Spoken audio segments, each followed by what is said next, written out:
So this week we're talking about the Million Masks a Day project. This is a project that I've been working on with some law students and an undergraduate, and we're going to talk to you a little bit about what's been going on with that and the work we've been doing.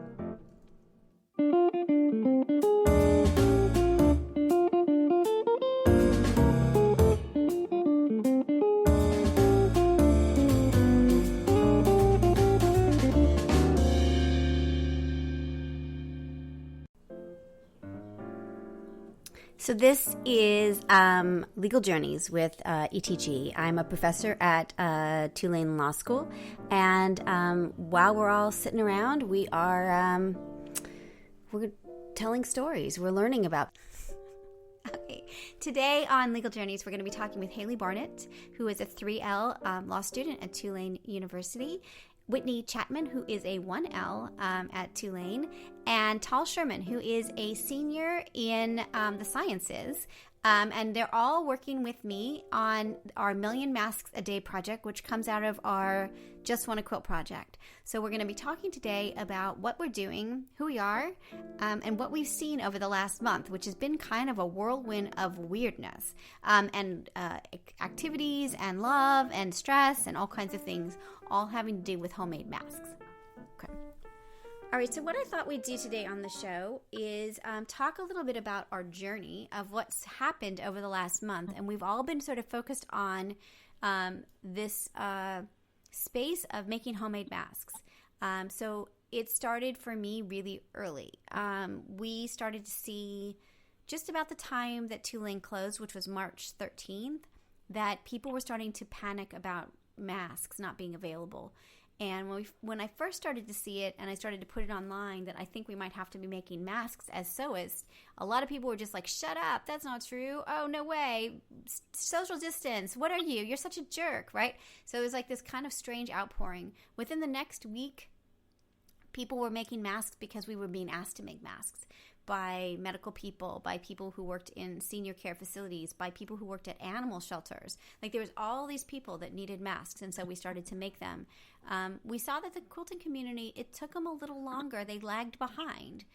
So I would talk with my connections there and ask them what they were doing, and they weren't quite there yet. They didn't quite see what was happening, which I thought was really interesting. It took them about a week into our week, so maybe it's week 2, that there was some sort of movement of videos and people recognizing it. It really has only been in the last week and a half where we've seen a huge ramp up in the quilting industry.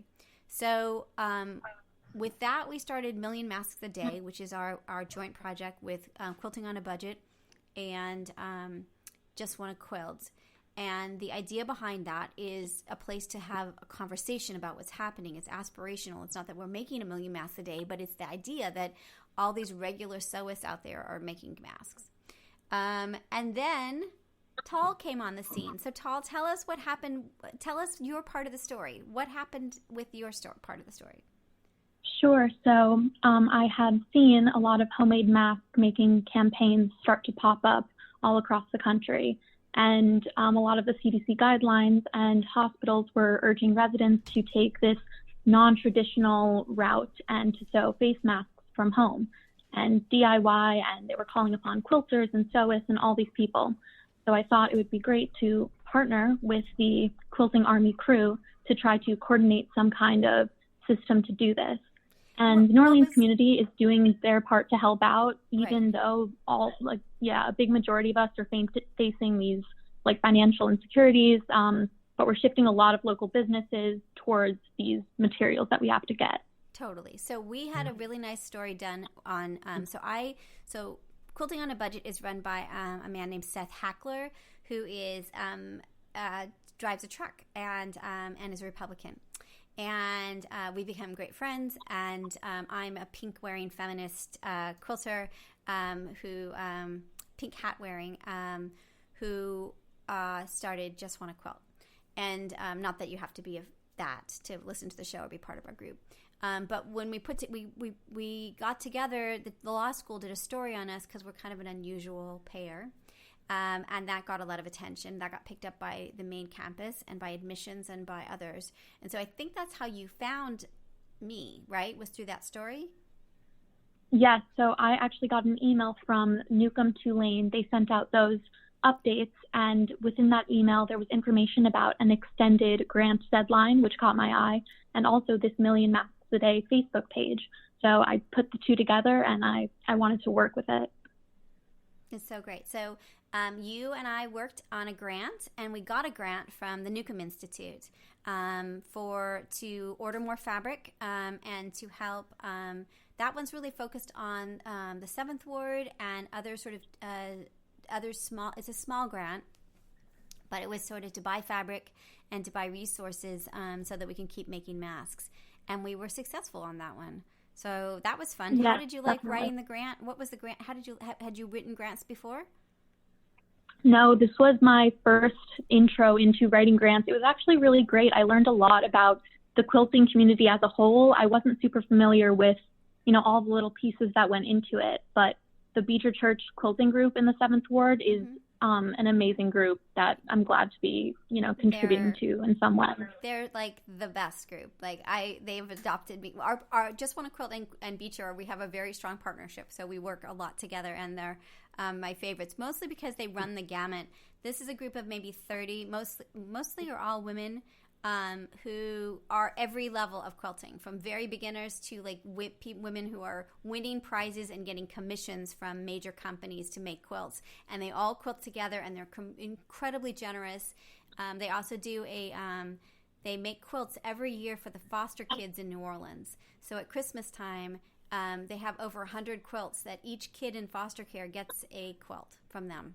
So it's just like this huge, it's just a great program and great group. And we've paired with them before. So they're super psyched to be doing this. So we got a little bit of money from Newcomb, the Newcomb Institute grant, which is so great. And then I reached out to, we got picked up by the Taylor Center. They were psyched by what we were doing because I was a social entrepreneurship professor there for 5 years. And they gave us the Phyllis Taylor Center for Design Thinking. I think I'm getting it right. They also gave us a little bit of money. So it was great. So we got a nice little pot of money to start. And then we also reached out to Jaftex, which is Free Spirit, Blank, a whole bunch of fabric companies, and they are working with us to give us a reasonable price for fabric so that we can donate the fabric to people. So that was the first part. Then Whitney came on. Whitney has experienced she is helping us. Tell us, Whitney, what you've been doing, and you have more to do because I've just washed a bunch of fabric. So I reached out to Dr. Townsend Gard during my spring break, which was last week, after reading about the Million Masks a Day project from the Tulane Law article that was sent out to us. And I was really inspired because I was just starting spring break. We're obviously all social distancing, and I wanted to do something with my time. And when we went out of school, I actually set out to make my own quilt, even though I'd never known how to do that before. I promise you we will make a quilt together. Once this chaos is happening, we will make a quilt together. Of course, yeah. And then while I was sitting there, and I was hand sewing patches together because I can sew by hand very well, but I don't know how to use the sewing machine. And then I was sitting there and I was like, why don't I be more useful? And I had already known about the article that was sent out about Million Masks a Day. And I had read about some essential workers in the lower 9th Ward. And I just decided I needed to start making masks. So I reached out, and since then I've just been cutting fabric like none other. Right, like craziness. And then that goes on to other people. Right. So we'll get you sewing soon. But you kind of shifted. So we have a bunch of volunteers, and Judy Walker and Joel Sellers are really on the front lines of this. And you helped them by cutting a whole bunch of fabric so that part wasn't done. And that started us thinking about how we make masks more efficiently. And so let's bring Haley in, and then I want you all to be talking about sort of what you've been doing with the public health kids. But Whitney, it's been like, we have been sort of strategizing about like, well, do you do it? So tell me a little bit more about what your thinking is as you've been sort of, Whitney, on that side of it. The production of masks? Yeah. So I've been thinking that as we gain volunteers, the production of masks could sort of be sectioned off into the steps in the process. And you could have maybe smaller individual teams to complete each section. Like one section does the cutting, one team does the cutting, one team does the sewing, and so on and so forth, and passing on to each team so that at the end, almost like a production line right, or exactly. an assembly line. So, right. And there's ties to be made, and then there's the delivery to the different groups. And we've been working with a bunch of groups. We're just finishing up a pediatric at Tulane. There's a pediatric center that focuses on immigrant families that are at risk, so they're giving them food and diapers, and they also wanted to give them masks. We also did a huge amount for one of our local newspapers here for their reporters and their photographers, and we've also been doing smaller projects. So so that's been really interesting, and I'm excited for us to keep going. Now we're just kind of in a holding pattern because we're waiting for more fabric to arrive. So that's then it's going to be like a onslaught of craziness. But so Haley, let's bring you into this conversation. Tell us what your part of this is and sort of what's been happening over the last week or two. Yes. So I am in my last semester of law school, and I signed up to do directed research under you. And I was going to kind of extend some research that I had done last semester on family businesses. But then the course of the world really changed, and I was like, I kind of want to shift to do something more topical. And I thought, what better than to look at what people are doing, regarding all of these masks. There's a ton of information out there. There's tons of tutorials and videos and all that, which is amazing. But I kind of wanted to distill down what people are really doing, what kind of the most effective mask is. This virus itself is evolving every single day. Right. And so is my research. What I was really but the first part of it was there's so many patterns out there, and everybody's freaking out. So I asked you as a law student, what law students do is research, right? You have to research all kinds of weird things because your case is about something. So this is right up your alley. And so tell me what you found with the masks. Now again, this is not legal advice, this is not medical advice, but from your reading this week, what did you find, and what do you think the state of masks are at this moment? So I think right now, and I think 10 days ago, the CDC guidelines that came out saying that every American should be wearing some sort of mask really helped, because before we had healthcare workers clamoring, we had all kinds of different people, and now we have kind of a clearer picture of, okay, the N95s, the surgical grade masks should be left to our healthcare professionals. Right. That's 100%. But everybody can benefit from some sort of cloth face covering. There are different fabrics that are better than others, but even if you don't know how to sew, there are some no-sew masks that are on the CDC website, some tutorials. And what we're finding out is that batik fabric, quilter's cotton, but mostly the batik is really the preferred fabric. A Wake Forest University study was done by an anesthesiologist, and he discovered that the batik fabric had a 70 to 79% filtration rate. I believe it was a double layer of the batik fabric. And batik fabric, for those listening, is a specific kind of fabric. It's for those quilters listening, they understand what it is. It's almost like smooth and shiny. Matte, but kind of weird. And it's the print on both sides, and it's a certain kind of process it's made. And it's a little more expensive, and it looks a specific way. And it's a really tight weave, and I think that's why people are going. I mean, it's very specific. It's hard to describe it. But yeah, so continue. Another thing that people are doing is they're asking, kind of going back to the filtration rates, they're wondering what the best kind of filter is. And we've seen just floating around the internet, people are using air conditioning filters. They're using vacuum bags. Which is totally scary. At least personally, that's not what they're for. And you may be breathing in. So we're not advocating that at all. That's what was freaking me out. So what did you find in terms of if people can, what should they be putting in? So what I've found is that you should stay away from the commercial, like the vacuum bags, the air conditioning filters, because it's like, yes, you want to keep bad viral particles out, but we don't know what particles are in those vacuum bags. And it's like, we may be putting those in, and it may add to a bigger problem, if that makes sense. So people have been using the coffee filters, although they are kind of flimsy and they can move around a little bit, especially if you make a mask that has a filter pocket, which I think more and more people are doing. I saw that there is a prototype that came out of the University of Florida for a mask made out of H600 surgical drape.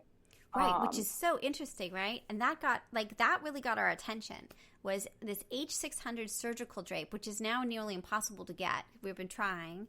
And what you do, you have the two pieces of fabric, and then you put the filter inside of it so you can take it out to wash it and all of that. So tell us a little bit more about that. It's N600. It's by, what's the company? It's H600, and the company is Halyard, Halyard. And I had just been looking up this H600 material, and I found on Facebook a group that's kind of like ours, Million Masks a Day.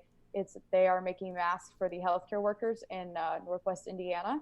And they are the ones who kind of pioneered this, putting the H600, cutting up the H600 and putting it into the filter pocket of the mask. And like you said, it is now very hard to find, almost impossible to get. Right.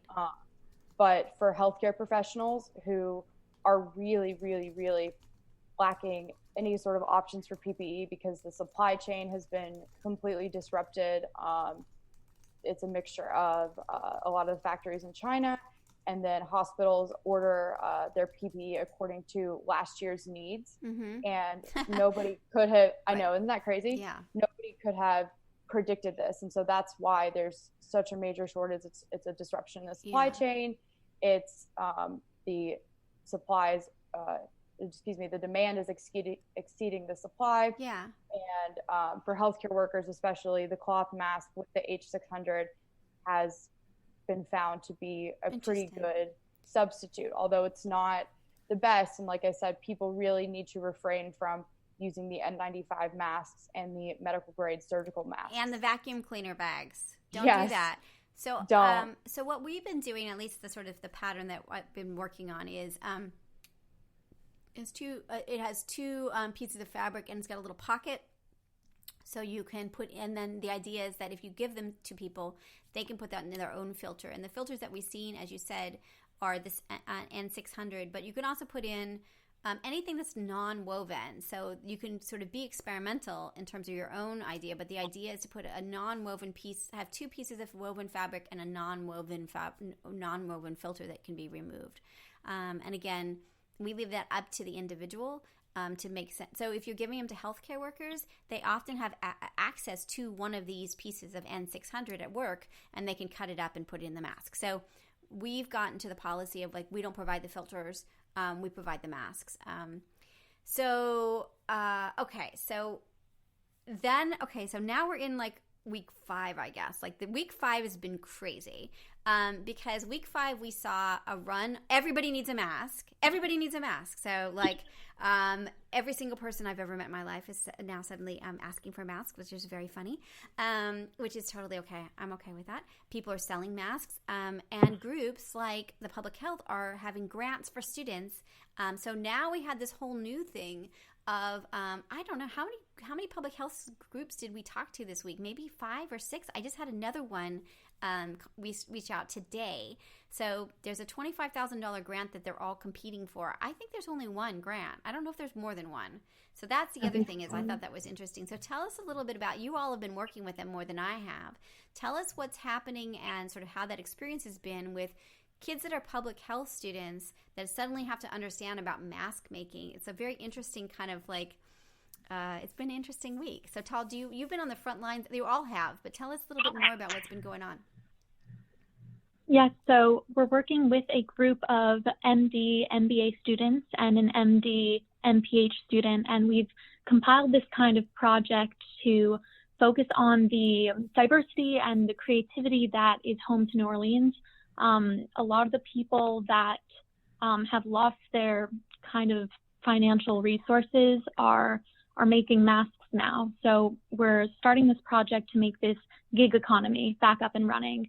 And we're utilizing the mask making to kind of set us apart from the other projects. And the grant is due today, so we'll see if they get the grant. We also saw other people with grants. So that's the major one that we've been working on. I don't know if Haley or Whitney, if you have other people, they've all come out. It's really interesting, the different ones. Yeah.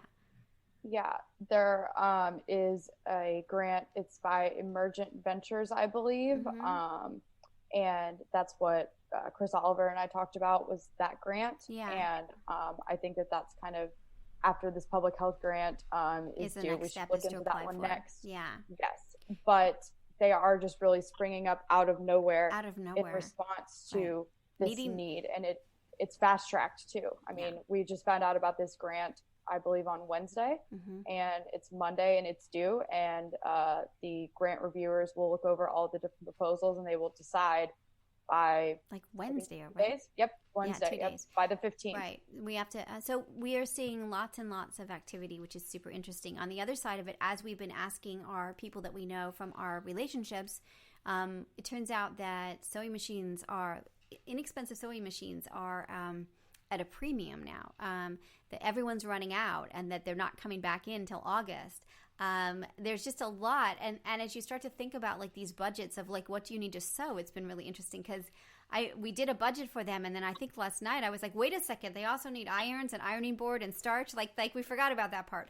So it's funny if you're thinking about those people who have never sewn before or don't have sewing materials at home, how do you get them up and running? And so we also saw, I don't know, as I said, we've seen 5 or 6 groups that are applying for various amounts of money to, and as part of it, mask making. So we'll see if we're helping them. But we have shifted.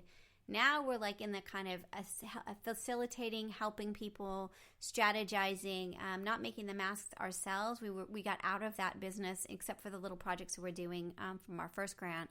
But now we are very much in the facilitating, helping people get their own grants up and running, both with how you make masks and other things. Now, Tal, the other part we haven't talked about is the types of masks.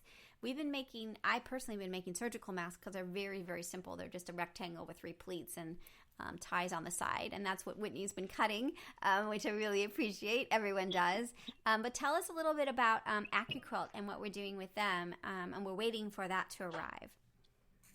Sure. So AccuQuilt is an amazing company. They have made these custom dies, which are these fabric cutting machines to the specific dimensions of these different masks. Right now, they're working on 3 or 4 different custom dies, and one does the surgical mask, which is the one we just mentioned, the pleated mask. It's very simple to make. Everyone can make it. And then they also have the Olsen mask, which is becoming very popular. It's a little more cute looking, I guess, and it comes in the specific dimensions that the AccuQuilt custom die can cut. And then they also have a third, which is this duckbill kind of axe head looking mask. Yeah. And it's really cool. Yeah. It's interesting because what's different about the Olsen mask, it has a little pocket, a filter pocket, but it's curved. And so it's a little harder to make. And so what's beautiful about this is that you can cut 10 of them at a time, and they all come out exactly right. And the way AccuQuilt systems are is it's like a piece by number. So if you just sew it, and you sew a 1/4 inch seam, you're good. So that's what we're looking at. We as I said, they have one coming to us, so I'm really curious to see what that looks like. There's a ton of templates out there, and some of them work and some of them don't. So I'm curious to see how this one works, and if so, if any of the grants come through, that may be what we're doing. Now, the good thing about the Olsen mask is it's very, very tight, and people do really like it. It's a very fashionable style. And so we'll see how fast those are to be made. What we found with the surgical mask, and why we went to the surgical masks, is that it fits more faces. So, if we take the same pattern, my husband, who has a big head, not like he has a big head, but he has a big head. My OBGYN kept always made a joke oh no, big head, right? Baby's that's not good, it was his joke every time he saw my husband. He has a reasonable sized head. He's tall, so it's not like a strange looking head. Anyway, this has just gotten off course in a really weird way. Anyway, but it fits him, and it also fits my 16-year-old who has a teeny tiny head. And so that became for us really important. That's also why we use ties instead of elastic, because when we put the elastic on, it didn't work for Ron because of his head size, when it would work for Sid and vice versa. So we do ties in the surgical mask so that they're universal for anybody.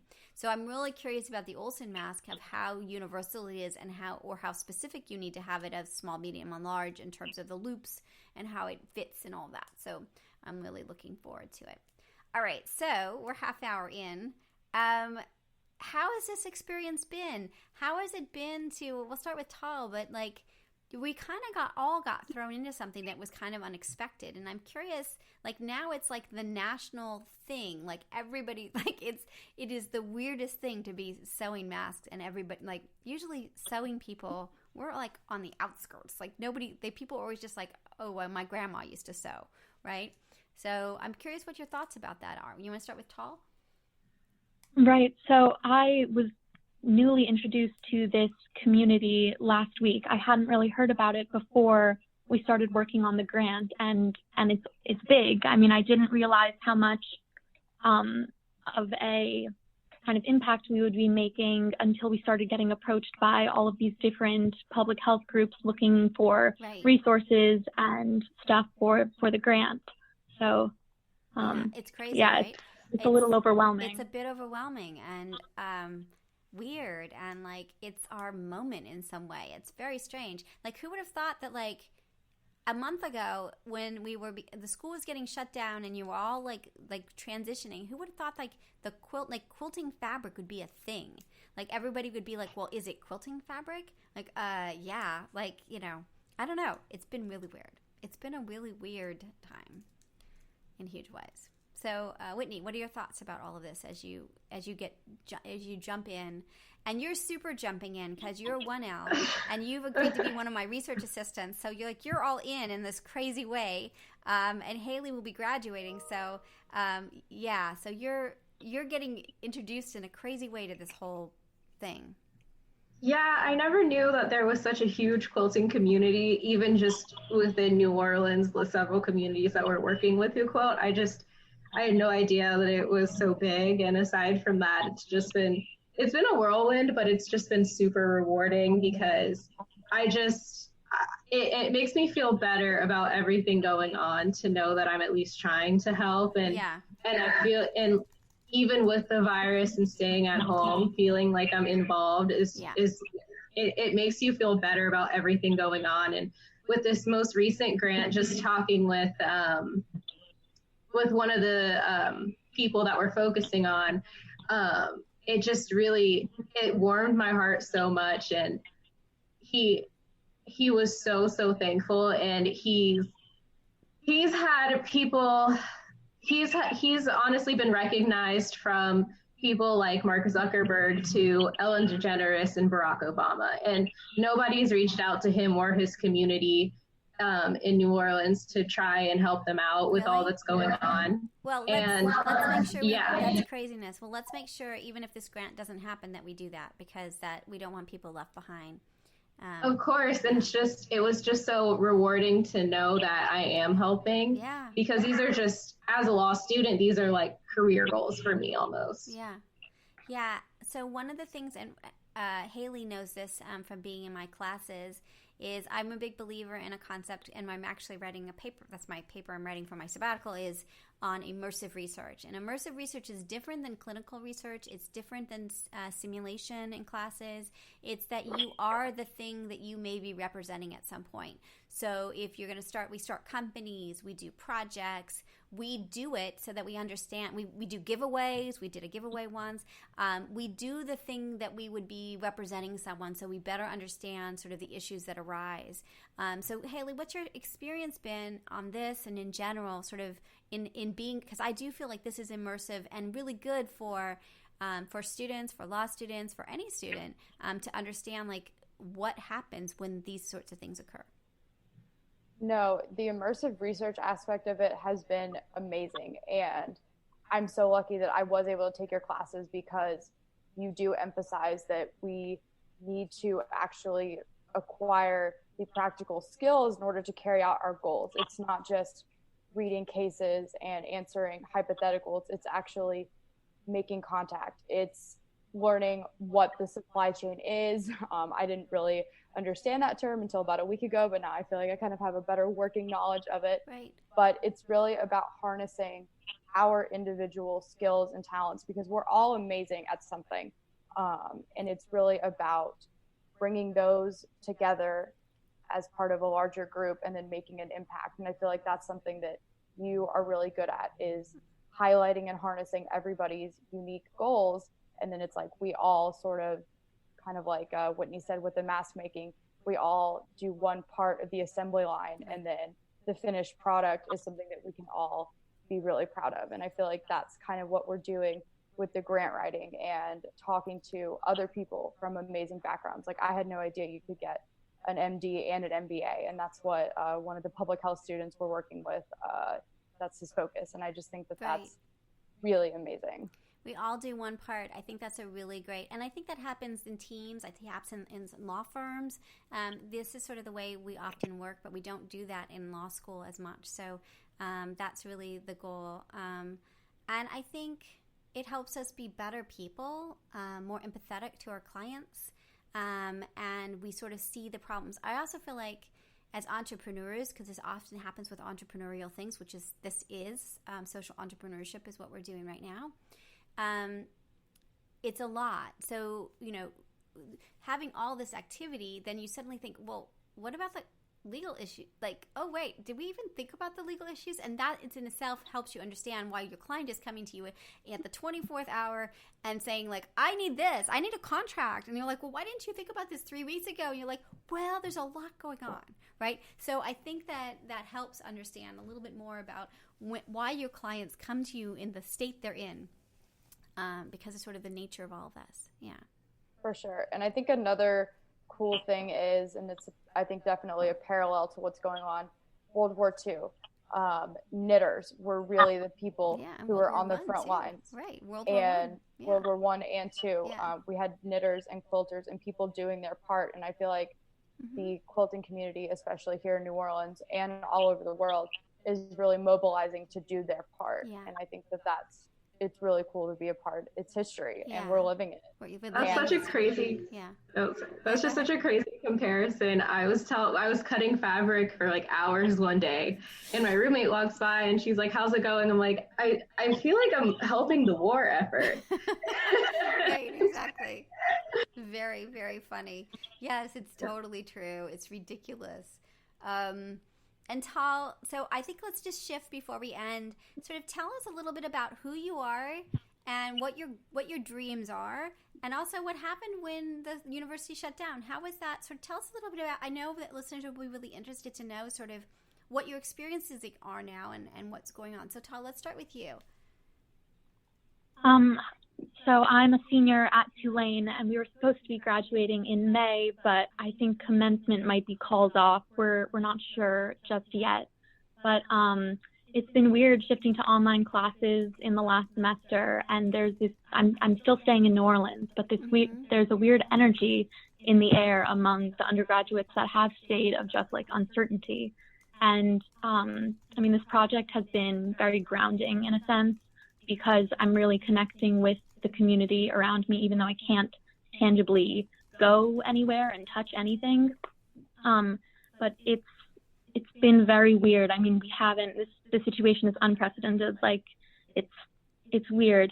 But for the future, I'm majoring in neuroscience and chemistry, so I'm trying to get into the healthcare field in some way, and I'm hoping that this community engagement project is kind of an introductory, step into the field. Yeah, I think. And I'm really glad to be working. It must be really fun to be working with the MD and PH students as something that sort of thinking super through what cool. that is. Yeah, it's really, really great. I'm so excited. I'm so excited you're on this, Tal. I mean, it's really awesome. Really, seriously. I mean, you got us going in a really different direction. We would never have applied for the grant had you not come and done that. And it just shifted everything in a really interesting way. And so I appreciate. It was really fun working on it with you and writing with you. And you just really. And I'll say this publicly. I would love to write a letter for you when you apply for your programs, because you've just been. Thank you. Amazing. You really just jumped in, and you're fun to work with, and you produce things in amazing ways. And It's just been great, right? Don't you think? Yeah, it's just really like we love you. Definitely. It's been a roller coaster, and we've only been communicating. We've never actually met in person. Right. We've been communicating via Zoom and phone calls, and I remember hounding you when we first started this project. You've got to do that. Everyone's so busy. Yes, right. But it's been great. Yeah. Yeah, awesome. I've loved working with everyone on this project too. It's a great team. It is a great team. I have the best team. I'm like, it's like the best. Like the three of you are just like the best team ever. Not that my other teams weren't great, but like this has just been really a crazy like jump in, like what can people do kind of thing. Like as I said, Whitney keeps picking up fabric, and she's never been like, do I have to cut more fabric, right? Like even that, like I'm like, oh. Anyway, I was gonna say about Tall, when you connected me to Tall and told me all that she was doing, I thought that she was a graduate student or someone who had already finished law school and had just been working with you, because she is just so on top of things, right? And like always getting things done. And I was when she told me she was an undergraduate student, I was like, what? I was a child running around when I was Yeah, you're amazing. All right, Whitney, tell us tell us a little bit about your experiences as a law student. You're a 1L student. So with 1Ls, for the people that are listening from JustWannaQuilt, 1L students have it's really a hard year. It's like a boot camp, but like a whole year of it. And it's kind of brutal and it's stressful. And your 1L year has been interrupted by suddenly going online. So I'm curious how the 1Ls are doing and how you're doing in this strange situation where everything shifted. It's definitely a little hard to stay focused, so to speak. A lot of my friends and I, we kind of joke all the time. We're like, oh God, we're turning on cruise control and we have to turn it around. And I don't know, just becoming a part of this project has, like Tal said, really grounded me, because I'm like, okay, I have to finish this assignment because I have to get back to work for the mass. Yeah. And it's a little bit more of a motivator, because for me, at least, my background, I did government and history in undergrad, and I focused on Black women's issues and also human sexuality. And this project kind of falling into my lap and snowballing the way that it has kind of helped me figure out where my niche lies in a way. Because especially when you're a 1L and you're in your doctrinal classes, you're just thinking like, oh my God, what am I going to do? Right, exactly. Yeah. I get it. It's interesting because these issues have become, at least in New Orleans, across racial lines, is really interesting. 70% of the deaths are African Americans.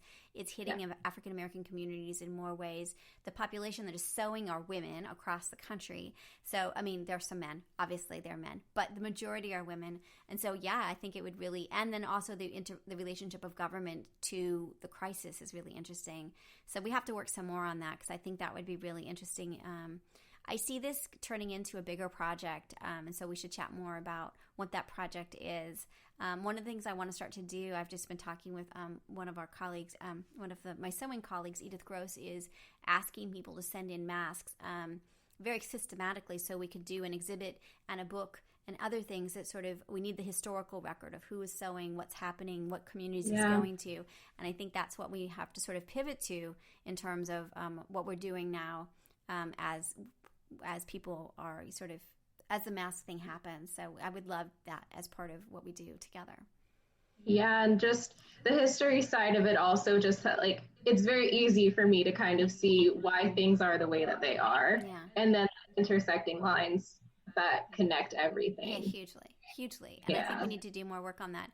My PhD work is in cultural history, and I did the culture of catastrophe, particularly war, and particularly families, sort of care packages and other things, and people sewing, all the sort of the people that supported troops, sort of their stories aren't always told. And so this is strangely weird for me to be like living it after having studied it for so long. So yeah, I think we need to do some more work on that. All right, Haley, you are 3L, and you are probably freaking out on lots of different levels. You're supposed to take the bar. You're supposed to get a job. You're supposed to like leave. So how are you feeling? How's the 3Ls? What's a 3L world look like right now? Oh my God. It's so funny, because I was freaking out about what happens next where am I going? Which bar exam am I taking? Am I staying here in Louisiana? Am I going back to Texas? What am I doing? My boyfriend and I have been together. He's also a law student for about 2.5 years now. We were also discussing what our next steps were. And it's like the pandemic, boom, everything got super fast tracked. Both my roommates, they went home to be with their families. They were law students as well. And I was not going to be able to make the rent on our house by myself. So I had to kind of move in with my boyfriend a lot sooner than we ever expected. And so we're dealing with all of the challenges of that. Moving in and then not being able to leave is kind of interesting. Yes. It's funny because you don't really know somebody until you live with them. Yeah.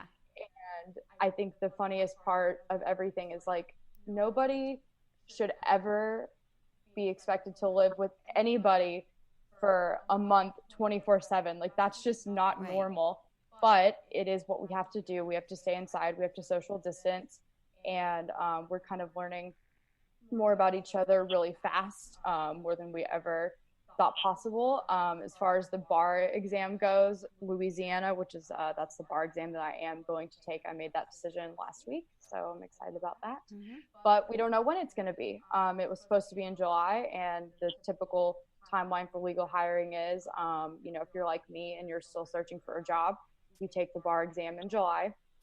You hopefully find some interim position around August, something that you can just kind of make the rent, add to your resume. Maybe you find your perfect position. It's really kind of dependent on a lot of different factors, but October comes, hopefully you get your bar passage results, and then boom, you get the pretty little Esquire after your name, and you are a lot more marketable and a lot more hireable.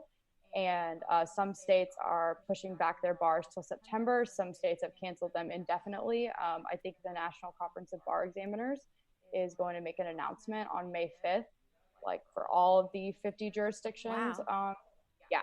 What's going to happen. So the job search has definitely been put on hold because I just don't know. And when once you graduate, you can't work at the law school. That's what traditionally has happened because you're no longer a law student. So you're in this terrible, terrible moment of like this in-between thing that's just brutal. So I worry weird. Greatly. One thing that it's kind of why I went to law school to begin with was I've always had an interest in family law, and I've seen these memes floating all over the internet that are like divorce lawyers once this quarantine's over, and it's kind of like might be a nice little market. And so I'm hoping that my personal market does not get flooded by people pivoting, because I've always wanted to practice family law. So we'll see what happens. It's kind of just a wait and see, day by day type of thing at this point. Yeah, well, you've got my love and support. This is a hard time. I think the 1Ls, the 2Ls, they have a little bit of a cushion. I know Tal's going to be applying for schools, but it's my 3L class I'm a little worried about because you all need support from our alumni and our community in this very uncertain time when your traditional track is not happening in crazy ways. So you've got my love and support in huge ways. Thank you. We'll have to figure out other ways to help so that you aren't the lost class. My kid, who is a junior, it's going to be the no SAT ACT year. Like all the schools are waiving it because they didn't have the opportunity to take it in the spring, and they don't know if they'll be able to take it in the fall. So she wrote we have a whiteboard at our house. And so last night she wrote, no, because she was writing a whole list of stuff. She was like, no ACT or SAT. Thanks, COVID-19. Yeah, there have been some petitions circulating around for states to do kind of what Wisconsin does every year. So if you graduate from a Wisconsin law school, you get diploma privilege and you don't have to take the bar exam. And they should just do that. I mean, the whole bar exam is so dumb at this point. Seriously, like it's the dumbest. And like it's like when you see what the material is, it's even more dumb because it's like I don't know. It's the whole thing. Like I don't know. It's so antiquated. It's crazy. So yeah, it'll be interesting to see. I mean, so Ron, my husband, the one with the big head, right? He studies discourse and culture and all these other things, and so we talk a lot about sort of what's happening and the shift in. I'm going to hopefully have him on the show because he's very we just watch it all day long, and it'll be really interesting, and it's nothing anyone else isn't saying, but how much will shift back. Like, we became a digital economy 100% right now. And so, like, what will slide back, and what that was antiquated will go away. And I think the bar exam is just very silly. It's a very silly thing to have students work so hard for 3 years and then be like, okay, now you have to take a test that has nothing to do really with anything that you just studied, because you specialized in environmental law, and this is a generalized test from forever ago. So yeah, it's very weird. Well, my darlings, we'll wait and see what happens this coming week. If we are helping a bunch of people, we're also waiting for our fabric to come in so we can start working on our little groups. We're also waiting for the dyes to come in. So I think we take the next 2 days, Monday and Tuesday, and just rest, because there's a lot going on next. So I say read, binge watch, not worry about stuff. So I thank you so much, all three of you, for being part of the team, being on the show, and just, I don't know, it just made it a lot more fun. Community, we need community, and somehow that makes a big difference. To see it, but be with the three of you pretty much every day has been really just a delight, and made things better in my world. Yeah, it's definitely helped me too, and thank you so much. And it's just been great to have such a cool group of women that I can really talk to, and like a sisterhood. Yeah, totally.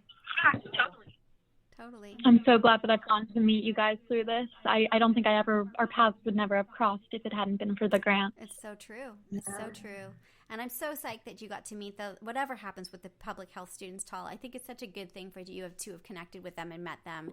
I think it helps you with your thinking on your path and where you want to go and all those things in huge ways, you know? Definitely. Yeah, awesome. All right, so if you're listening to this and you're like, I want to help, you can help in lots of ways. You can get involved with mask making in your local community. You can email me and get involved that way. You can donate money to different groups. There's groups everywhere that needs money. If you really want to donate to us, you can donate through the development office and just tag it for the Copyright Research Lab. I don't know, stay safe, be good to each other. That's the most important thing. Be good to each other. Everybody's going to have a stress point. Everybody's going to have a time when they freak out, scream, cry, throw things. It's just part of it. So try to be kind to each other and take turns being. And I can't wait to see what happens with Haley and her boyfriend. Me too. Oh my gosh, that is gonna be awesome. Either it's like you're over, or you'll be like talking about this in 50 years. Like, remember when we moved in together during COVID-19? You'll be like, oh yes, it was such a romantic time. All right. And no matter whichever way it works out, it's still gonna be a cool story. It's totally a cool story. It's true. All right, my darlings, thank you again for chatting with us. We're going to post this very quickly, and we will give an update when we know more. All right. Thank you so much. All right. Thank you. All right, hold on, guys. You've been listening to Legal Journeys, a podcast about sort of who we are and what we're doing at the moment. I'm Elizabeth Townsend Gard, your host. I'm a law professor at Tulane University Law School. I also hold a fellowship at the business school at the LePage Center, and I'm the Greenbaum Fellow at the Newcomb Institute. And thanks for listening.